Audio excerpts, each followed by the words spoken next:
আমি আমার ছোট্ট একটা অভিজ্ঞতার কথা একটু শেয়ার করি আপনাদের সাথে।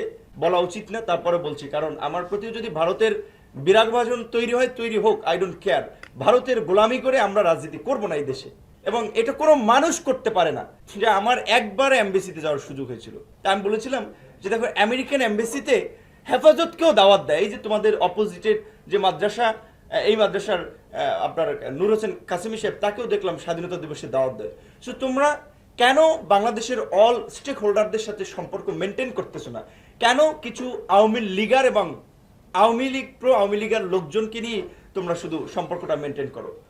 তখন উত্তর যা দিয়েছিল, এবং একটা প্রসঙ্গে আমি বলেছিলাম, বিএনপির প্রসঙ্গটা এসেছিল যে বিএনপির আমলে 10টা কষ্ট সীমান্ত হয়েছিল, এটা আমাদের সার্বভৌমত্বের জন্য হুমকি স্বরূপ, এটা আমাদের নিরাপত্তার জন্য হুমকি স্বরূপ। সো কেন আমরা বিএনপিকে আমরা ক্ষমতা আসতে দেব, এইভাবে বলেছিল, কেন আমরা বিএনপিকে ক্ষমতা আসতে দেব।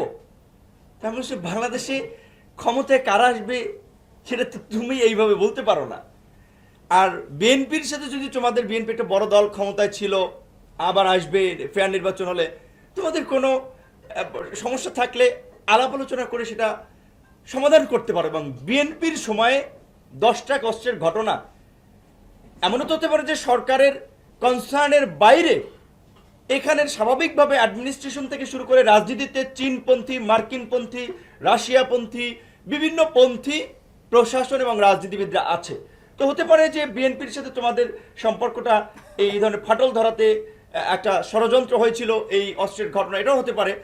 কিন্তু তাই বলে তো তোমরা বাংলাদেশের মানুষকে ভোটের অধিকার থেকে, গণতন্ত্র থেকে বঞ্চিত করে এই রকমের একটা জনবিচ্ছিন্ন সরকারকে চাপিয়ে দিতে পারো না।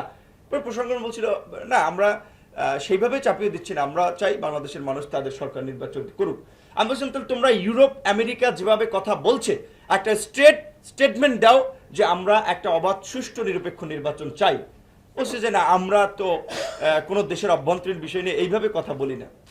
তো এইভাবে কথা বলেন না। নির্বাচনের আগে এমজে আকবর সাহেব এখানে আসে, পিনাক রঞ্জন চক্রবর্তী এখানে আসে আওয়ামী লীগের পক্ষে দালালি করার জন্য, সাফাই গাওয়ার জন্য, এবং ওখানকার আপনার প্রো গভর্নমেন্ট ইনস্টিটিউশনগুলো তারাও সেখানে আলোচনার আয়োজন করে, সেমিনার আয়োজন করে যে বিএনপি আসলে উগ্রবাদের উত্থান হবে, মৌলবাদীদের উত্থান হবে, বাংলাদেশ মৌলবাদীদের দখলে যাবে।